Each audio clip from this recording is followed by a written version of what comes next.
Om Namo Bhagavate Vasudevaya. Om Namo Bhagavate Vasudevaya. Om Namo Bhagavate Vasudevaya. Om Namo Bhagavate Vasudevaya. Om Namo Bhagavate Vasudevaya. Om Namo Bhagavate Vasudevaya. Narayanam namaskritya naram chaiva narottamam devim sarasvatim vyasam tato jayamudiraya. Before reciting the Srimad Bhagavatam, which is the very means of conquest, one should first offer respectful obeisances unto the personality of Godhead Narayan, to Narayan Rishi, the supremest human being, and to Mother Sarasvati, the goddess of learning, and unto Srila Vyasadeva, the author. Nasta prayeshva bhadreshu nityam bhagavata sevaya bhagavat yutamashlake bhakti bhavati naistiki. Hare Krishna. We're studying from Srimad Bhagavatam, Canto 2, Chapter 7, entitled Scheduled Incarnations with Specific Functions. We're on text 25. Text 25, Chapter 7, Canto 2, Srimad Bhagavatam. Today is August 16th, 2020. August 16th, 2020. We can start with the Sanskrit words responsively. Vakshastala, Sparsha, Lugna, Maha Indra, Baha, Dantai, Vidambita, Kakupjusha, Udhahasam, Sajja, Asubi, Saha, Dineshyati, Darahartu, Vispurjitai, Danusha, Ucharata, Adhisanye, Vaksha, Sakala, Sparsha, Rukna, Mahendra, Vaha,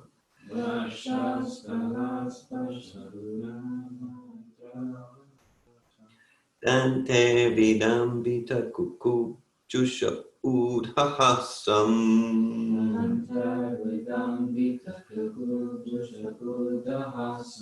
Sajosubi, Sahavineshyati, Darahartu,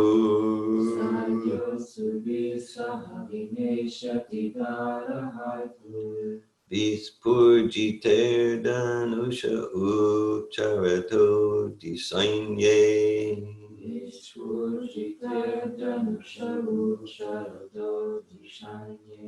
Vaksha Hastala Sparsha Rukna Mahendra Vaha,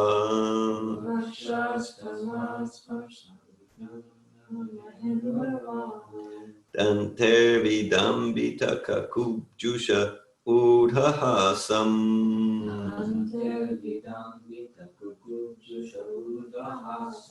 Sajosubi Sahavineshyati Darahartu,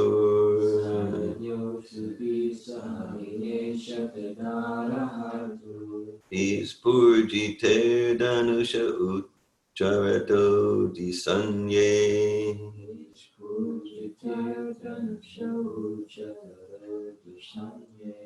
Vaksha Hastala Sparsha Rukna Mahendra Vaha,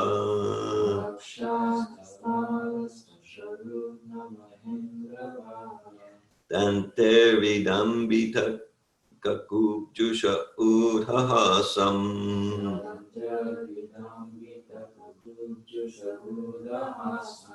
Sajosubi Sahavineshyati Darahartu,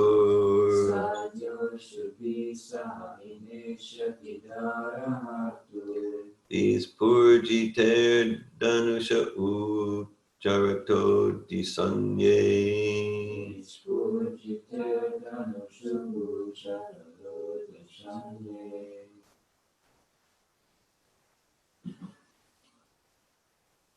If others would like to recite the verse. Pakshastala sparsha rupna mahendra vaha. Dante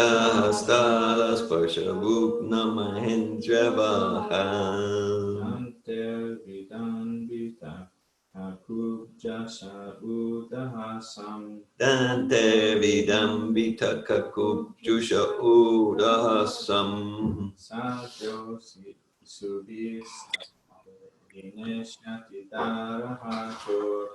Sadyo subi sahavineshyati darahartur.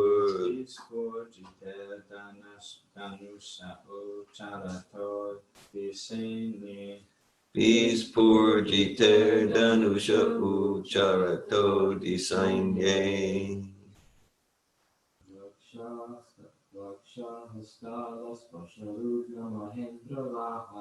Pakshastala sparsha rupna mahendra vaha.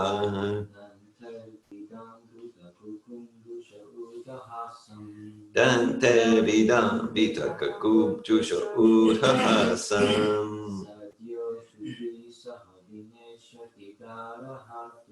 Sadyo subi sahavineshyati darahartur. Vispurjiter danusha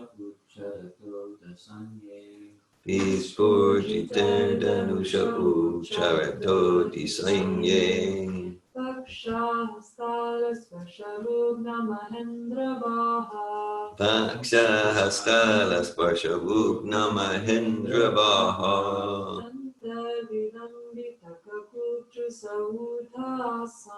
Dante vidam vitakakupjusha udahasam.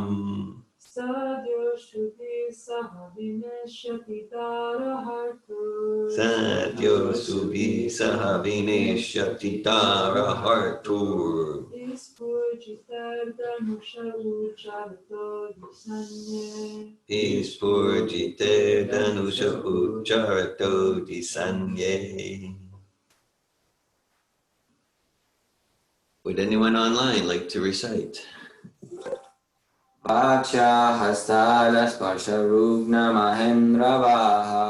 Vakshastala sparsha rupna mahendra vaha. Dante vidam vitakakupjusha udahasam. Dante vidam vitakupjusha udahasam. Sadyo subi sahavineshyati darahartur. Sadyo subi sahavineshyati darahartur. Vispurjiter danusha ucharato disaigne. Vispurjiter danusha ucharato disanye. Vakshastala sparsha rupna mahendra vaha. Vakshastala sparsha rupna mahendra vaha. Dante vidam vitakupjusha udahasam. Dante vidam vitakakupjusha udahasam. Sadyo shubi sahavineshyati darahartur. Sadyo subi sahavineshyati darahartur. Vispurjiter danusha ucharato disanye. Vispurjiter danusha ucharato disaigne. Vakshashtahala sparsha rupna mahendra vaha.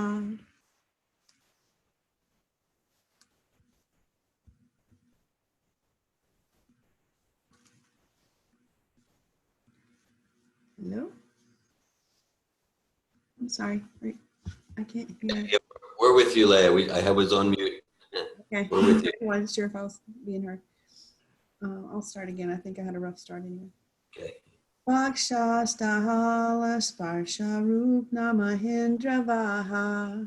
Pakshastala sparsha rupna mahendra vaha.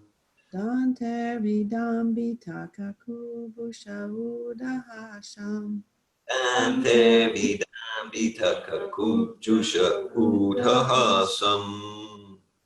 Sadyo Shubhi Sahavineshat Yati Darahartur Sadyo shubhi sahabine shatitara hartur.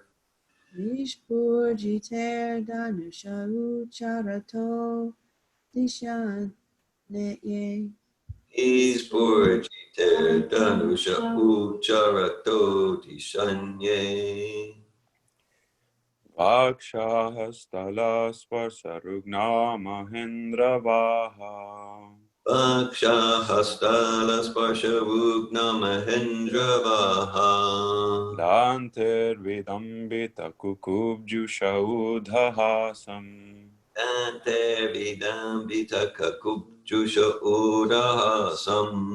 Sadhyo Shubhi Sahavineshyati Darahartu Adya subhi sahabine shotidara hartu.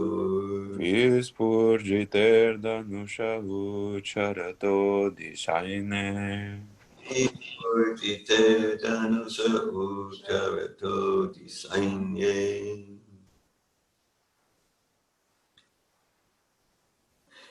We'll go for the word for word. Bhakshastala, Rakshasthala, chest. chest. Sparsha, Sparsha, touched by. touched by. Rugna, Rugna, broken. broken. Maha Indra, Mahendra, the king of heaven. king of heaven. Vaha, Vaha, the conveyor. the conveyor. Dantai, Dantai, by the trunk. by the trunk. Vidambita, Vidambita, illuminated. illuminated. Kakupjusha, Kakupjusha, all directions thus being served. all directions thus being served. Udhahasam, Udahasam, overtaken by laughter. overtaken by laughter. Sadhya, Sadhya, within no time. in no time. Asubhi, Asubhi, by the life. by the light. Saha, Saha, along with. along with. Vineshyati, Initiative was killed. was killed. Dara Hartu, Dharahatu, of the one who kidnapped the wife. of the one who kidnapped the wife. Vispurjitai, Whose glory shining by the tingling of the bow. by the tingling of the bow. Danusha, Danusha, bow. bow.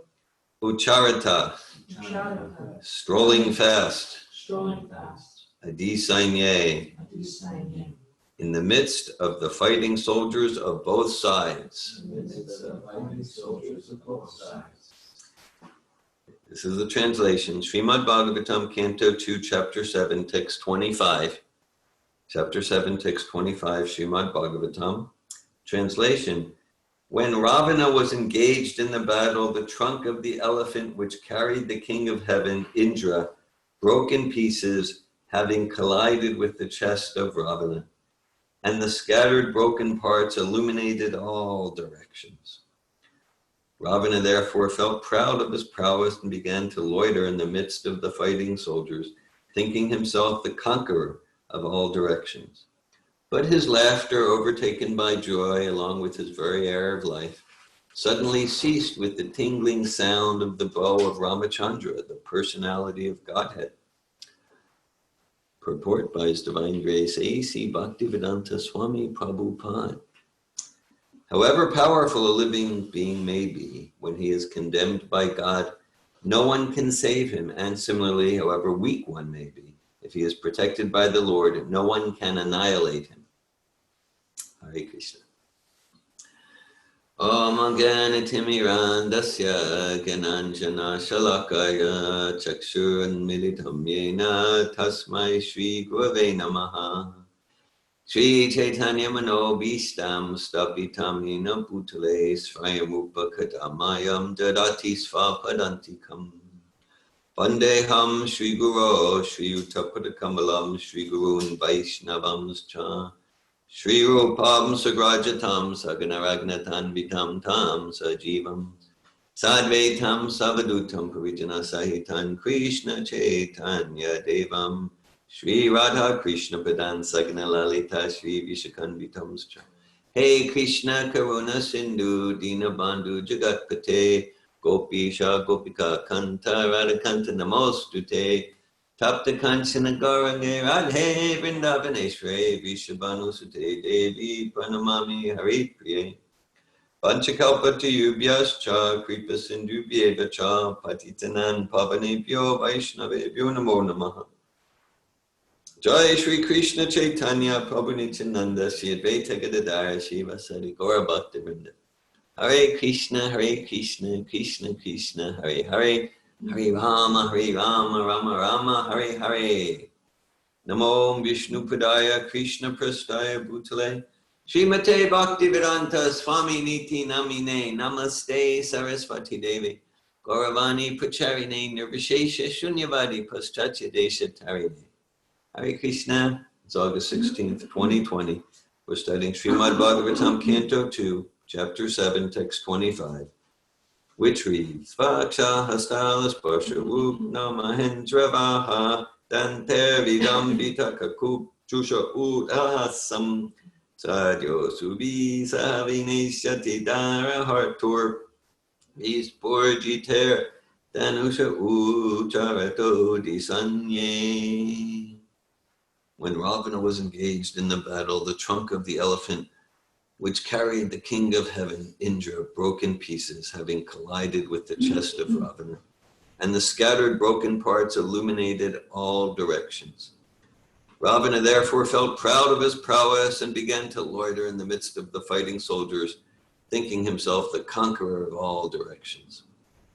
But his laughter, overtaken by joy, along with his very air of life, suddenly ceased with the tingling sound of the bow of Ramachandra, the personality of Godhead. Hare Krishna. It is said, Rake Krishna Mare Ke, Mare Krishna Rake Ke, which means that if Krishna wants to kill us, nothing or no one can save us, and if Krishna wants to save and protect us, nothing can harm or kill us. I think Prabhupada's referring to that Vedic aphorism in his purport. However powerful a living being may be, when he's condemned by God, no one can save him. And similarly, however weak one may be, if he's protected by the Lord, no one can annihilate him. So the idea is not to become like, okay, well, everything's up to God, so it doesn't matter, right? It doesn't matter. That's not the healthy response to that context, to that truth. It's, common saying. Work like everything depends on us, and pray like everything depends on God, Krishna. And so, within that context, that I am not the supreme controller and enjoyer, that I get to live purposefully. So what's that mean? What's that mean? So this is the third verse here in this chapter, third verse in a row. We're hearing about Ramachandra and Sita and Ravana. In previous verses, we heard about Hanuman, the great servitor of Sitaram. Like that. And so, all right. So Prabhupada, so Ravana, he's a real historical personality. This is not just myth. This is real history. And also he's an archetype. And Prabhupada will often refer to like a Ravana archetype, Hiranyakashipu archetype, Kamsa archetype. So real history, just like referring to the first verse of Bhagavad Gita, Dhritarashtra Vacha Dharmakshetra Kurukshetra. Samaveta Yutsava Mamakanpan Padavastra Kimukurvata Sanjaya. Prabhupada emphasizes that, this is a real historical battle. This really happened about 5,200 years ago. Sure, we can also take it allegorically, like what's my battle of Kurukshetra, and that can be very valuable for sure, but not at the expense of understanding, and this is real history.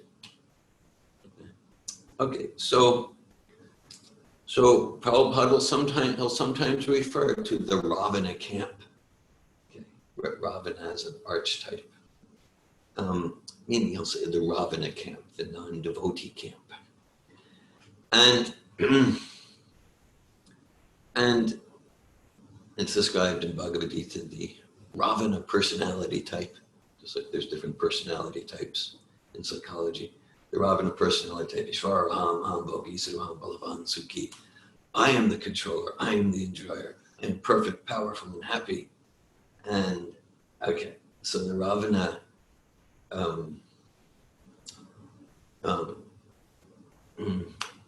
the Ravana mentality is I will enjoy Sita without Ram. That's the essence. I'm the controller, I'm the enjoyer. I'll enjoy Lakshmi. Lakshmi in common vernacular can mean money, but any resource, any energy, it could be energy of my own mind, energy of the body, the energy of the house, the car, the relationships, the romance, the friendship, the business. I'll enjoy Lakshmi. I'll enjoy Sita without Narayan, without Ram. That's the essence of the Ravana mentality. And so, okay. And so that's one possible reaction to the context of life. I will enjoy. I will enjoy the energy without God in the center. And so many analogies to describe that. It's like a fish trying to be happy outside of water, even if the fish is successful in its business enterprises, and the fish attracts really attractive spouse fish. And the fish has a nice house, etc., etc. What will the fish do? The fish will flop and die. And that's it. And it's just empty. It's empty. There's a line from Shakespeare, Macbeth or something. Life is a tale told by an idiot, full of sound and fury, signifying nothing. So that little couplet, it just gets bleaker and bleaker as we go. Okay, it's a tale told by an idiot, but it's nothing. So that's just emptiness. I mean, I heard a quote attributed to some comedian. Never know what's the source in the internet, but it's attributed to some comedian. Trying to be happy through material acquisition is like trying to satisfy hunger by taping sandwiches all over your body. So that's an image we'll all want to forget, but you can't forget it now because I put it out there. But so it makes it just what? But that's the idea. That's the idea. It's just empty, absurd. It's insane. It's insane. So that's wanting Sita without Ram. And so, okay, another response to the context. Another response to the context is, yes, that, okay. So this Krishna, the Supreme Person, who is ultimately, because there's 5 factors as the cause of all action. There is ourselves, and there is the kshetra, the place, and there's the senses, and there's the quality of the endeavor, and ultimately the super soul. Once we commit, then the super soul moves, providence moves. So that instead of trying to play the game of Ishvara Hambogi, I'm the controller, I'm the enjoyer. Let me serve the actual supreme controller, the actual supreme enjoyer, the actual supreme controller. Yes. And then Sita and Lakshmi come naturally. That's be, do, have. Because our being is that we're not the body, and we're nothing material. Yayasamo hitaji jiva atmanam trigunatmakam parupimanote nartam tadkritam chavipadyate. That the essential mistake, the essential root cause of all suffering, all fear, the essential cause of all fear, all anxiety is the spiritual misidentification of the spiritual self with the material body. And as a result, all sorts of unwanted junk accumulates. All sorts of unwanted junk accumulate, all sorts of anartas, all sorts of envy and fear and anger and confusion and misery and hurt and pain.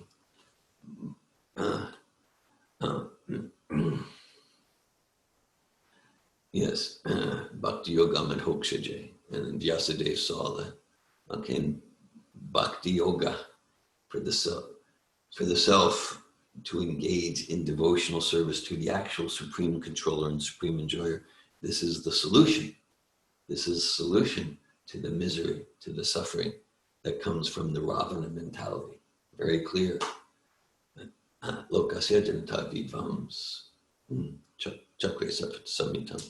And Vyasadeva saw. But people aren't going to get it, even with all the Vedas I've given. People will not get this. They're going to miss it. They are missing it. So as a result, he wrote this book that we study each morning, Srimad Bhagavatam, so that people get this. Get that this, to give our lives in bhakti, devotional service to the actual supreme controller, the actual supreme enjoyer, so that we, it can be instantaneously, but for certainly myself and most everyone I know, we gradually transform our allegiance from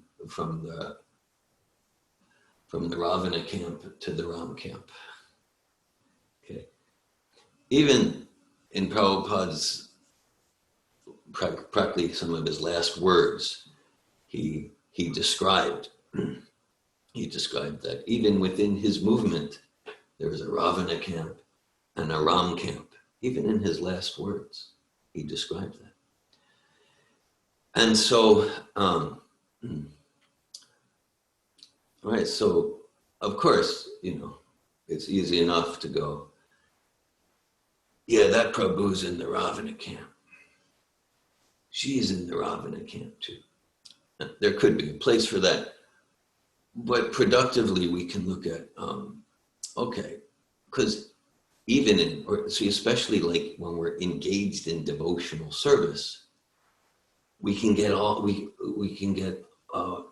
different attractive opulences. Devotional service is attractive. So we get different attractive opulences. And then we're using them for the Ravana camp or the Sita Ram camp. See, Ravana kidnapped Sita, but if we go more deeply into it, he only got the Maya Sita. We only get the sandwiches taped to the body. Okay, if we try to enjoy without God in the center, without God in the center, and the result is emptiness. The result is emptiness. So it's described in the Bhagavatam.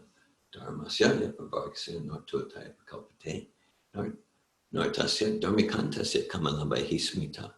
That is, whatever we're doing, whether in relationships, in what we do in our vocation, in all areas of whatever we're doing, it's ultimately meant to support us in liberation from misidentification of the self with matter, the illusion that I'll be happy, satisfied, fulfilled, secure, peaceful, joyful by trying to enjoy matter, by trying to enjoy Sita without Ram. So it's meant to liberate us from that. And we can look at whatever we're doing, whether it's in parenthood or at a place of employment, our process of eating, our process of relating, our process of recreation. It's meant somehow to joyfully engage us more and more in this joyful process of Krishna conscious prajakshivadamam, prajakshivantamam, susukam kartumavyam. This process is joyfully performed. And so,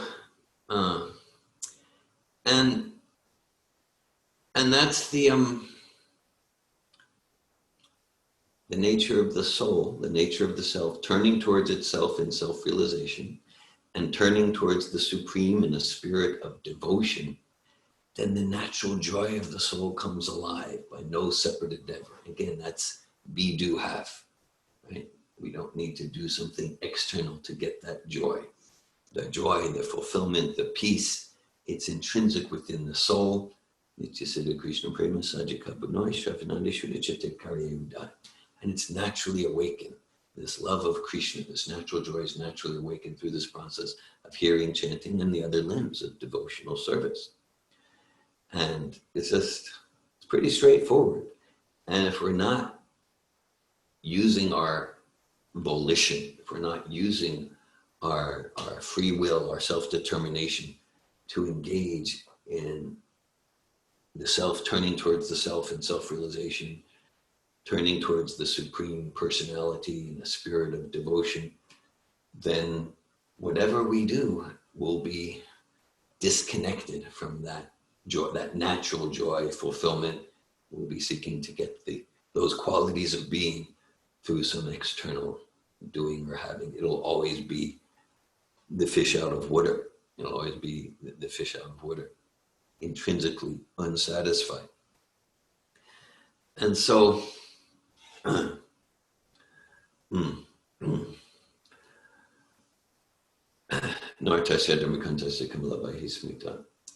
so it's described that, okay, so if we are engaged in devotional service, then material gain, material in quotes, material gain might come, right?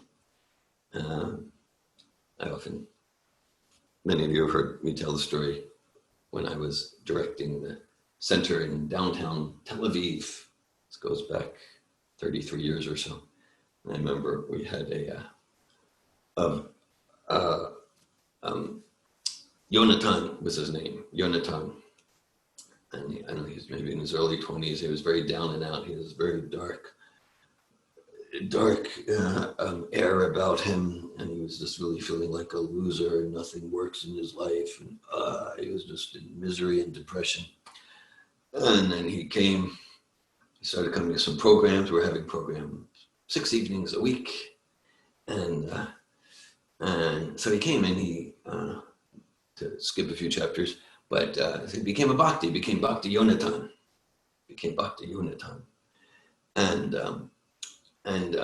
and he practiced, started getting up at 4 a.m. like that for like 2 weeks, shaved up, whole thing. And he was just completely effulgent. He was chanting every day. He was doing service, doing service. And we were out, he's here. She was there directing, along with her husband, Sita, the ashram out in the suburbs in Ra'anana, outside of Tel Aviv. We took him there. And then we went back into the city center in Tel Aviv, and he was like this effulgent personality. And then he noticed when we went to the city center, he noticed something new and different was happening that had never happened before. Young women were attracted to him. He experienced Bhakti Yoga works.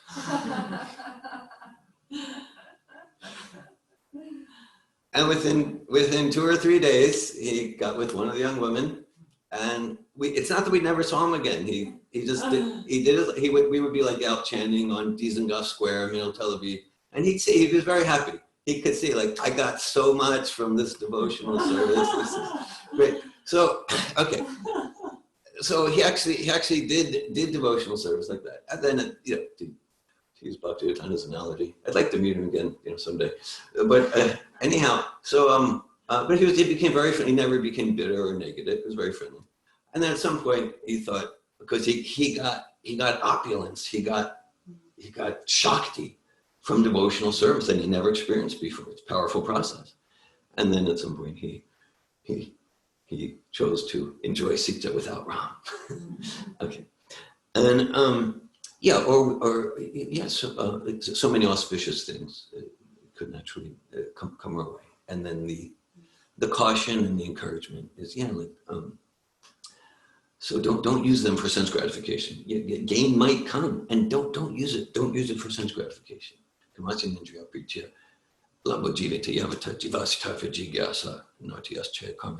Life's desire should never be directed towards sense gratification, because human life is meant for inquiry into the absolute truth. Nothing else should be the goal of one's works. So it's described. Yes,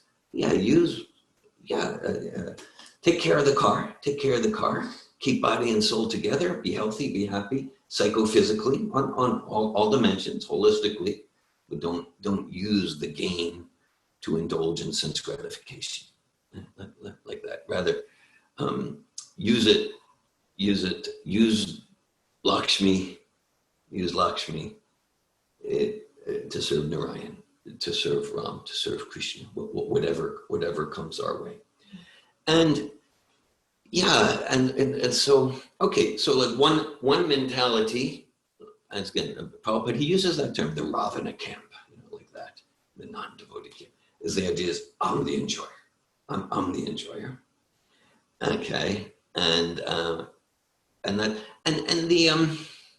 the themes that always play out, whether it's Ravana or Hiranyakashipu or Kamsa, as we can see here, Ravana, he was quite a successful materialist. Right? He was defeating Indra. Hiranyakashipu was even more successful. Hiranyakashipu, it's described, his senses drove him to need to control the entire universe. And he succeeded. Right? We all want to control the entire universe. Right? The reason why life doesn't work so well is because I'm not in charge of the entire universe. That's the problem. So I'm still working on that project. And once I get there, everything will be fine. Yeah. So that's the Ravana Hiranyakashipu. Like our senses and ego and mind drive us to need to control the entire universe. And he was successful. We're not very successful. He was successful and he was still frustrated. He was still frustrated because he controlled the entire universe. There's just one thing. There's one thing in the universe he couldn't control. His 5-year-old son. So frustrating. So frustrating. So he was still frustrated like that. So, All right. And then you might say a step up from that mentality when we say up. When we say up, it means in regards to what's going to give, what's going to naturally provide the natural bliss of the soul.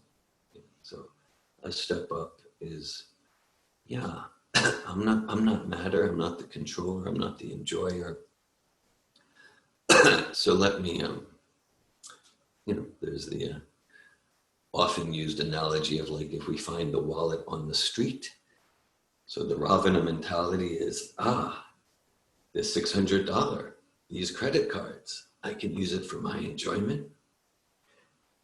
And then kind of like a form of detachment is, I understand this is not my wallet. These are not my credit cards. I will not touch it. There's something noble about that. Something noble about that. Okay. And then higher than that is realizing this is not my wallet. These are not my $600. But these credit cards, this wallet, this $600, they do belong to someone. Let me return it to its owner because it's for him or her to enjoy. It's for him or her to enjoy.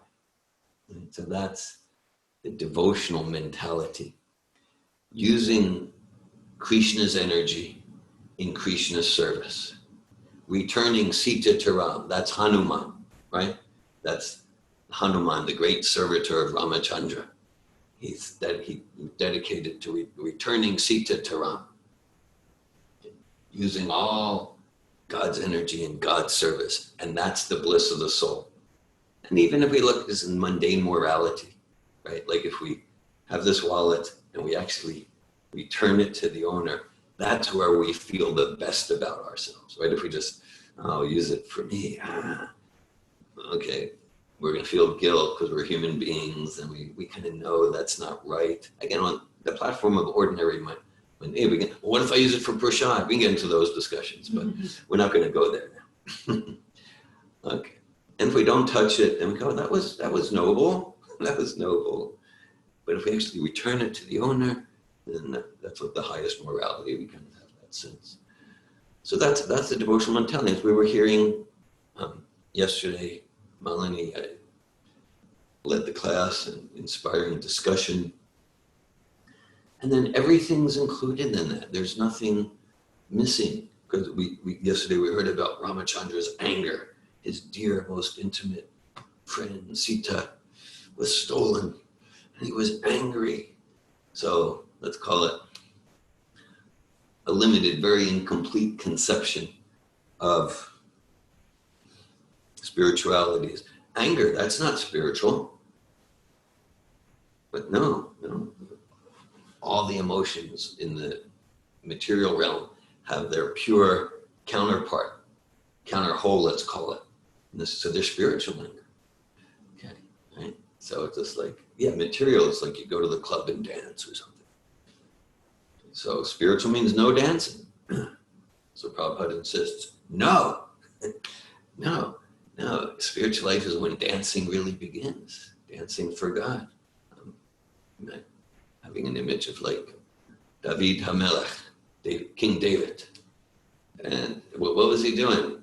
It was actually before the temple. Actually, the temple was built by Solomon, but David had the idea. But he was going around Jerusalem, dressed more or less in dhoti and kurta. And it's described, he had his silt salim, and he had his kartals and the horns and the drums, and they were singing the names of God. In fact, the temple of the Old Testament, it's called the Temple of the Holy Name, Mikdash Hashem HaKadosh. The founder of the Hasidic movement, the first sticking with Judaism, was named the Baal Shem Tov, Master of the Holy Name. Right? Okay. So, I was just reading recently about the pastime of Dhruva Maharaj. Dhruva Maharaj, so his brother Uttama was killed by the Yakshas. And then Prabhupada in the purport says, that, again, it's a very incomplete conception of spirituality. That spirituality, there's no, he probably even used the word envy, right? It was envy, anger, he was furious. And Prabhupada said, no, he's the ruler, and he's a God-centered king, and it was very natural for him to get angry, and this is his service.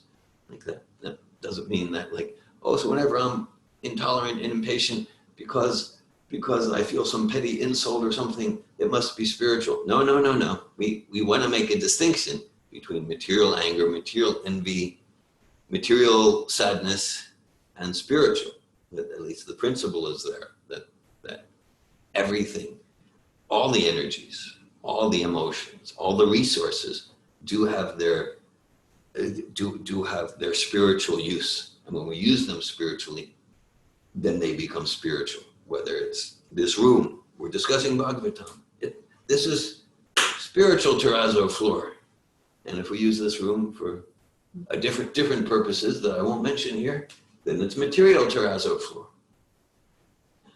So, and the more we engage in returning Sita to Ram, the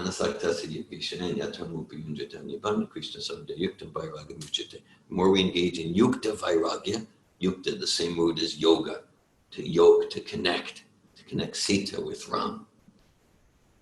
Of course, Sita's never disconnected with Ram, but Maya energy means that we're not seeing the connection of Krishna's energy with Krishna. It doesn't mean there's not a connection, but we're not seeing the connection. And the more we engage in this process, the more we realize who we are as spirit souls, and the more we get inspiration of how to make distinctions to engage all of God's energies in a way that's pleasing to God, in a way that's pleasing to God. So this is, Krishna says in Bhagavad Gita, there's nothing so sublime and pure as transcendental knowledge. This is transcendental knowledge. Not just knowing cognitively, but realizing who we are as that amazing spiritual Astrayava Pastati Kaschadena, the amazing spirit soul, and the effulgence of the soul is the consciousness is naturally awakened, shines brightly in devotional service. I use the term knowledge, I would say in the postmodern philosophies, which are characterized by an incredulity to the possibility of foundations for knowledge. And so the idea is like if someone claims to know something, then that goes along with being perceived as closed-minded. Okay, so it's important to kind of pierce through the weakness of this logic. Okay, so the nature of the soul is chit potency. It's ananda, bliss, and chit potency, which means knowledge, consciousness. Knowledge, consciousness. It's just like, okay, if I say, yeah, I know that 3 + 3 is 6, and you say, you're closed-minded. No, I'm not. I know that 3 + 3 is 6, and I am open-minded. Okay, like I've heard from Mrs. Doyle in first grade that 3 + 3 is 6. I trust her. And I've used that like thousands of times in my life, and it works every time. It's practically, so I have realized knowledge that 3 + 3 is 6. And I'm open-minded. Doesn't mean I'm narrow-minded or closed-minded. In fact, if you want to present evidence that like it's 7 or something, I'm open and I have knowledge. Like that. Okay. A few months ago, I think, in the 5 Principles online course, I think I quoted a valedictorian from Harvard, maybe from the late 80s. I found this in a book from the sociologist Bela. And he quotes that it was a valedictorian giving a speech at the graduation of Harvard. And he said, ladies and gentlemen, there is one experience that all of us have shared at this fine institution of higher learning. And ladies and gentlemen, that experience is confusion. Somehow, they didn't get the cane and start dragging him off at that time. He was still there. And he went on to say, the freedom of our day is the freedom to devote ourselves to any values that we choose, on the mere condition that we don't believe them to be true. So this defines kind of like the postmodern mentality. And he went on to say, this is a recipe for insanity. No, there is truth. And open-mindedness is a virtue.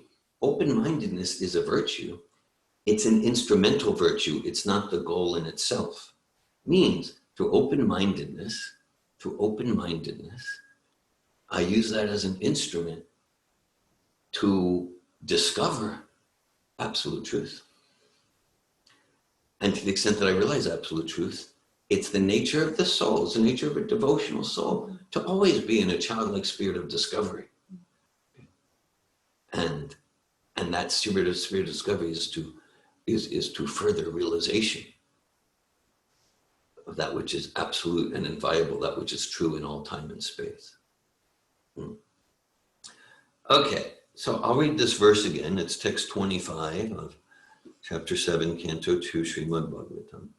Vaksha hastala sparsharup namahendra baha danter vidam vitakakup jusha udhahasam sadyo subhi sahavineshyati dara hartur Vispurjiter Danusha Ucharato Disanye. When Ravana was engaged in the battle, the trunk of the elephant which carried the king of heaven, Indra, broke in pieces, having collided with the chest of Ravana. And the scattered broken parts illuminated all directions. Ravana therefore felt proud of his prowess and began to loiter in the midst of the fighting soldiers, thinking himself the conqueror of all directions. But his laughter, overtaken by joy, along with his very air of life, suddenly ceased with the tingling sound of the bow of Ramachandra, the personality of Godhead. Hare Krishna, thanks for your presence and attention. I welcome at this time, if there are any questions, comments, or realizations anyone wants to ask or share.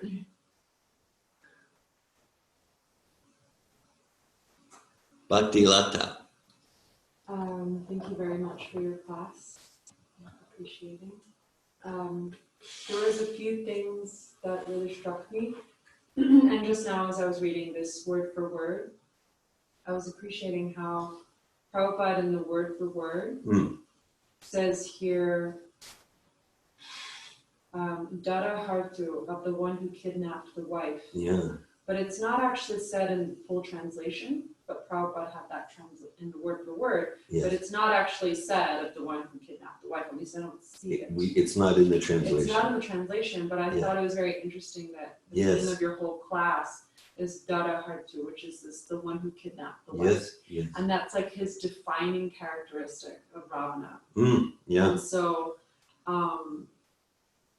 just interesting how Ravana is trying to enjoy Sita without Ram. Yeah. And I thought you had another point that I thought was very interesting was when you talked about Hiranyakashipu and how he actually could control the universe. Yeah. He couldn't control his son. Yeah. And I was thinking because you can't control love, basically. Yeah. You can't control another person because then how authentic would it be? Right. So just thinking that principle is very interesting because even if I could control, I have all the money, like I ultimately can't control another person. And even if I could, how satisfying would it be? It would be really, and I heard that actually explained as why is there suffering and so much pain in this world? Because there's a choice for living entities. And if they didn't choose, even if it's suffering, then God would be the Lord of dead matter. Because then they're just doing everything. He's like, just be happy. Okay, I'll do all the machines that just constantly choose all of this right decision. But ultimately, having that free will is part of being able to choose love. So that was something that also struck me. And I kind of just was appreciating very much your class about, I was just thinking of our home and setting it up and making it beautiful and thinking as a meditation, if people are going to come into our home and not just for myself, but for service and to be able to actually feel like this is a home where people can. You're concentrating on the consciousness you want to create that people absorb when they enter. Yes, exactly. So, those are my thoughts. I know I had one, but Thank you, Bhakti Lata. I regard them all as wonderful thoughts and very illuminating. Yeah, so Prabhupada does that sometimes. Prabhupada does that so much. And the way I see it is because we can think, no, if it says in the word for word, he should put that in the translation and should comment specifically on that. So the way I see it is Prabhupada using the word for word to convey an aspect and perspective, and he's using the translation to convey an aspect and perspective of the truth being revealed in the vibration of the Sanskrit, and he's using the purport often to convey not contradictory, but perhaps a different enriching perspective. So he's using all three, word for word, translation, and purport, to communicate to us the transcendental knowledge in the verse. And then,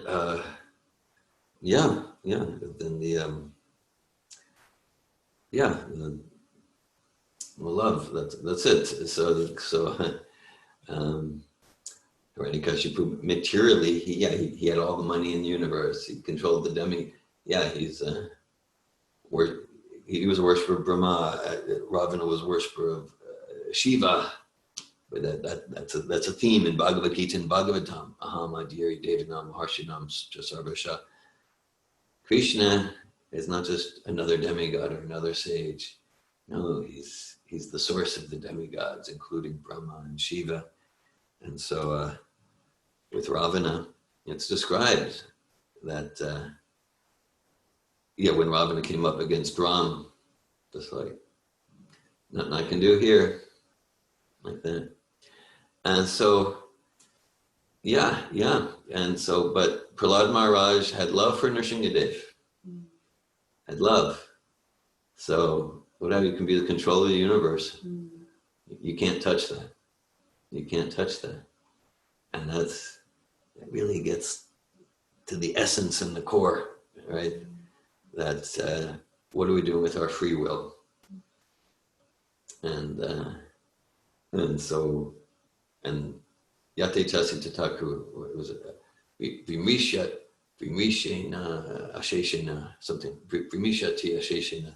Yate Chasita Thakur, Krishna says to Arjuna, yeah, so you've heard me speak. Now do as you wish to do. Means Krishna will not interfere with our free will. Right? Because then, as you said, it's like then it's robots. There's no nurturing there. No. Just like if we were to create a robot that at every 20-minute interval, David Wolf, you're great. You're the best. And maybe it knows how to, maybe even can go to the refrigerator and make a sandwich just the way I like it, like that. Okay. But it's not going to satisfy the heart because I know I programmed it to do that. But then if there's people in my life who choose to exchange affection with me and serve me and appreciate me and care enough about me to be honest, okay, then this touches. So that quality in ourselves, we're not real satisfied with robots. That comes from Krishna. That comes from God. What was the third thought you mentioned? I think I was just making the home beautiful. Thanks for that. Thanks. I'm reminded of our Bhaktin Ann Christofferson.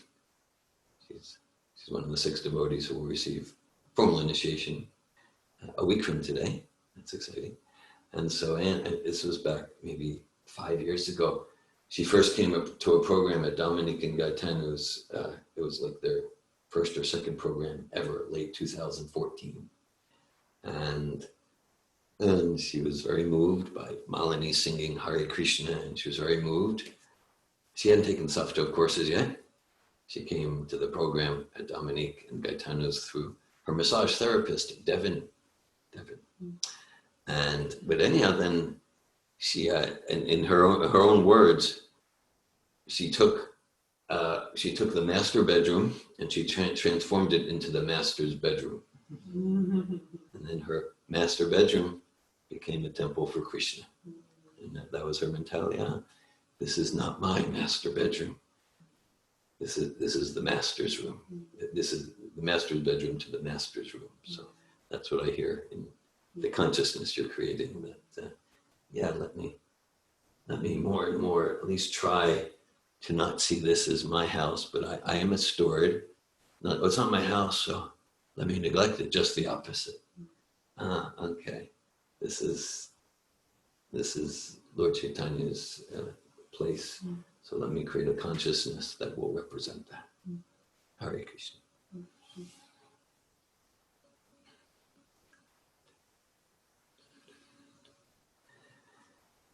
Ganashyam. I thought it was a really important point you made, that eventually from bhakti, from Krishna consciousness, certain things will come. And then we have a decision. Yeah. To either take those things for ourselves or continue to use them in service. And it's you know, when we all come in the beginning, a lot of people always describe their beginning stories of just them being so powerful and wonderful, and they're kind of innocent in the beginning, and you're learning, and then you're getting more knowledge the more you hear. So that's a power, right? Power and knowledge, yeah. You start to learn more things. You start to have answers. You start to understand things, and like you said, different things come from the practice of bhakti, and you become more accomplished at an instrument. You know, that's another thing. So it's always this pivotal point comes where you always, okay, now will I take this for myself, or will I continue to remember that I'm a servant in its service? And it's like we keep meeting that point. You know, even just time. You know, right? You're a devotee. I've been a devotee 7 years now, 13 years, 20 years, 30 years, and then that entitlement. Yes. You know, and so it's like I should probably be getting more honor and respect around here. Yeah, 30 years, 40 years now. You know, every time you hit a decade, it's like another. You're a little more. So it's such a valuable thing that throughout all of that, you have to keep returning to the same simple point. That, okay, now will I take this, or will I continue to realize I'm just a servant? And it's meant for service. So I'm just mentioning what you mentioned just to get it deeper into my mind. That's why I wanted to share it, and just so I can kind of stay with that point, because it's so valuable. You just have to keep remembering it. So yeah, thank you for that. But it's I feel like that's a pivotal point that keeps returning. Okay, a decision now. Will I take this, or will I remember? And so you have to stay so self-aware and conscious that you know, Prabhupada again and again, that you are the servant of God, and this is for service. Thank you, Ganashyam Prabhu. Thanks for that. And we perform devotional service, and we get things in so many forms. I appreciate that you emphasize we get knowledge, because that's more subtle than now I'm attractive to the opposite gender, or maybe I get some material opulence like that. But so the knowledge is more subtle, and then I know myself, and I know it's still true. I hope it's less true than it was, say, 35 years ago. But because I had all this knowledge, and you know, I like intellectualization, this and that. But I could see that like new people would come, different like that, and they'd be impressed with my knowledge, and they'd be pushed away by it. And not that they would say that, but I had some pride, right? Because a few years ago, I was just like them. I was traveling the world and studying, reading this book and that book, and I wasn't secure in any realized knowledge. And now I was. They're like I have something you don't. Okay, and I'm sure that's still there. I hope it's there less than it was 35 years ago. Hope I'm making some progress. But yet knowledge could be like, I'm the guru, I'm the teacher. And then it can be about subtle or not so subtle mental ego enjoyment. So I'm glad you highlighted, we get that opulence of knowledge, then what do we do with it? And to what extent are we truly sharing it to bring Sita back to Ram? To what extent am I enjoying it?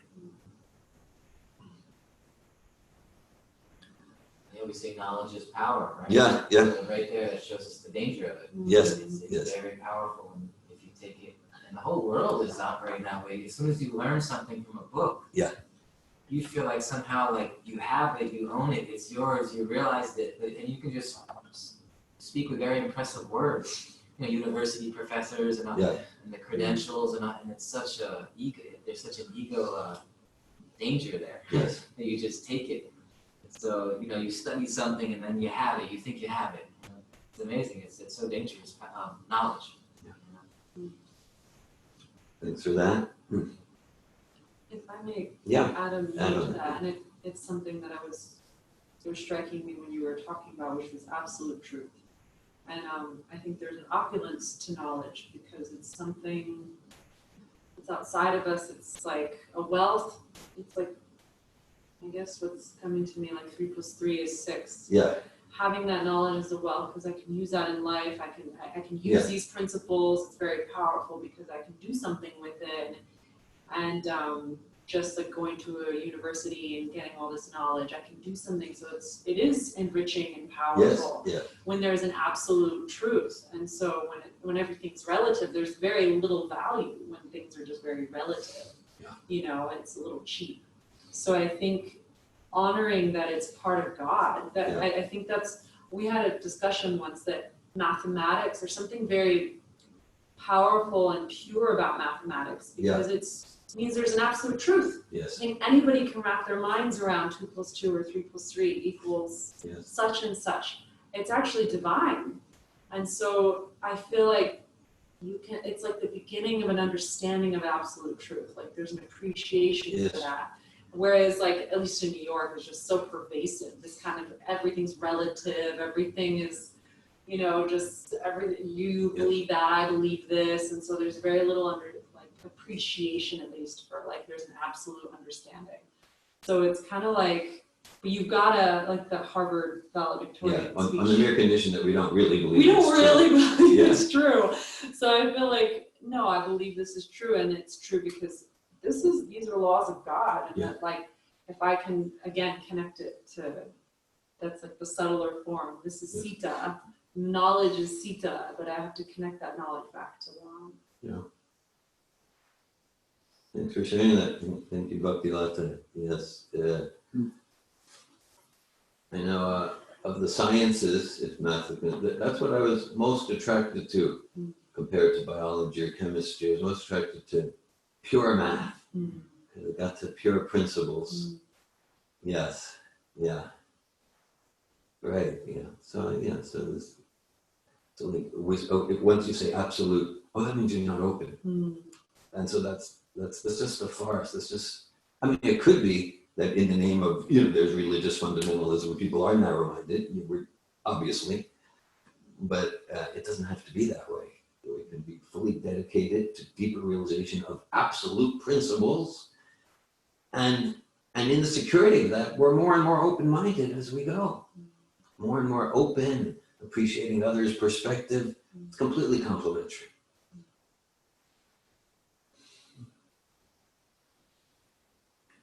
I like how Bhaktilata mentioned about your observation in New York that everyone thinks everything is relative and how it creates insincerity. And like when I hear that, I immediately think, well, that's like such an insincere observation by itself, because to say that everything is relative is an absolute statement by itself. I had a question about anger, Prabhu. We'll just role play that briefly. There is no absolute truth. Are you sure? Yeah. Are you absolutely sure? Please continue.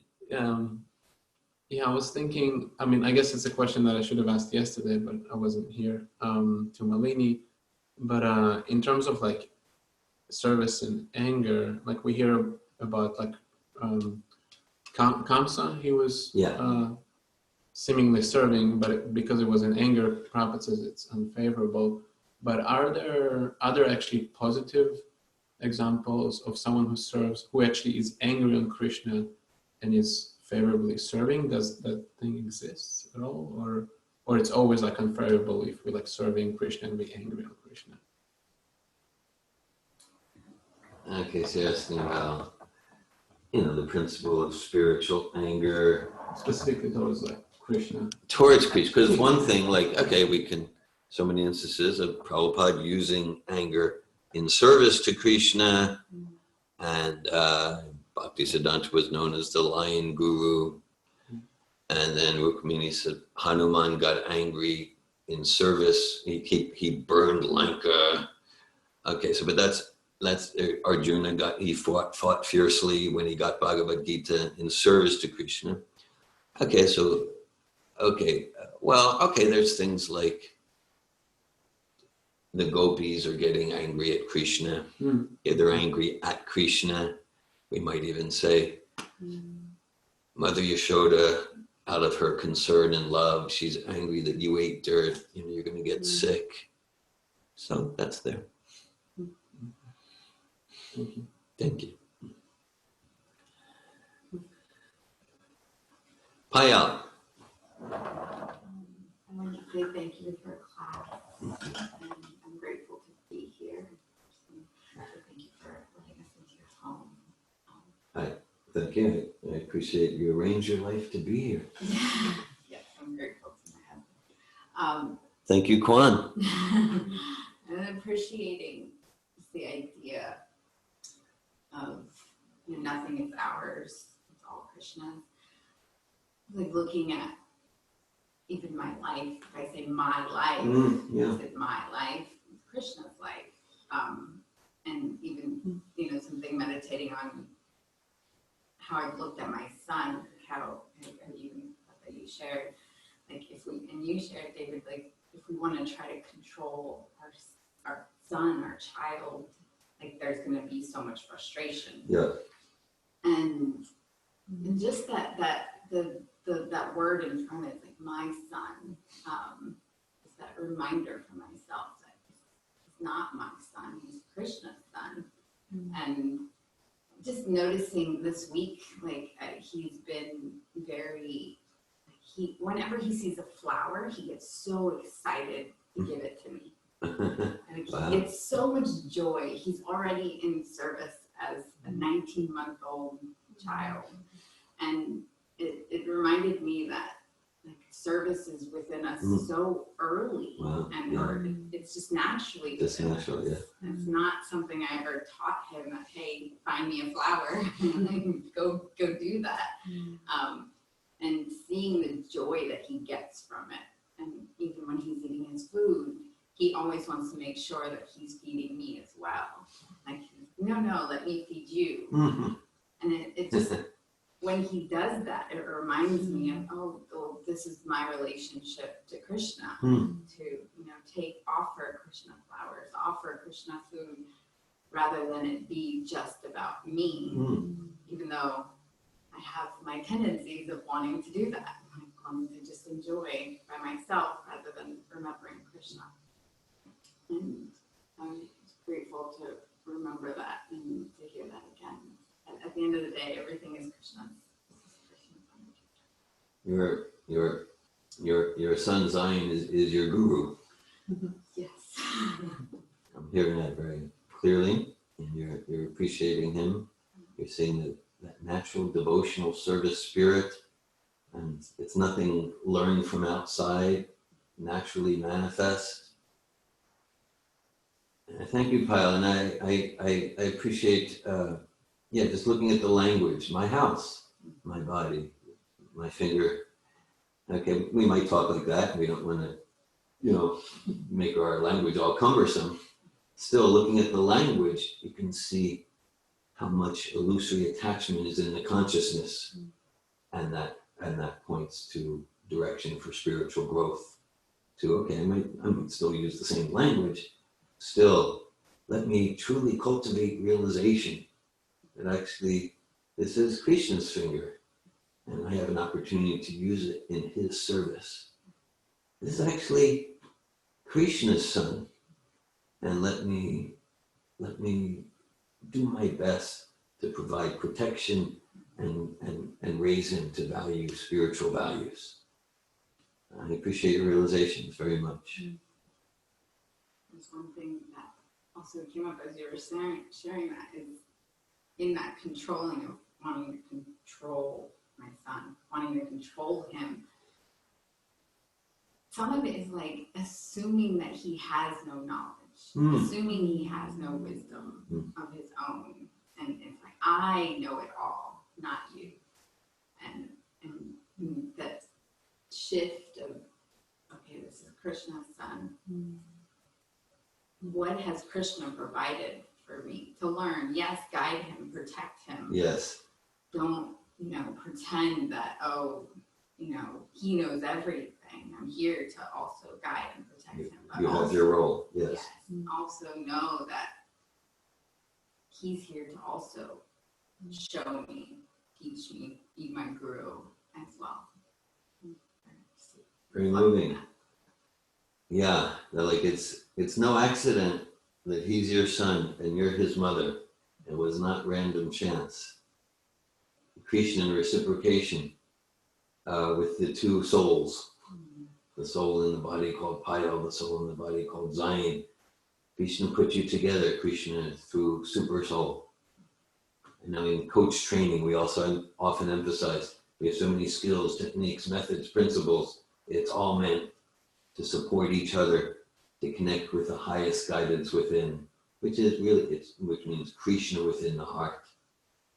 Krishna within the heart. And so you have a role to support your son, to create a safe, inspiring environment for the natural knowledge of the soul to shine. And in that process, you're definitely getting as much or more discovery as him. Thank you, Paya.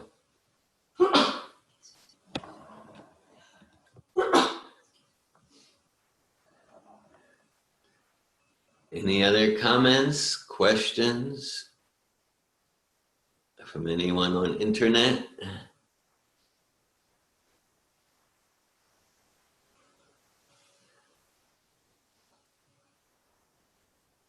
Going once, twice.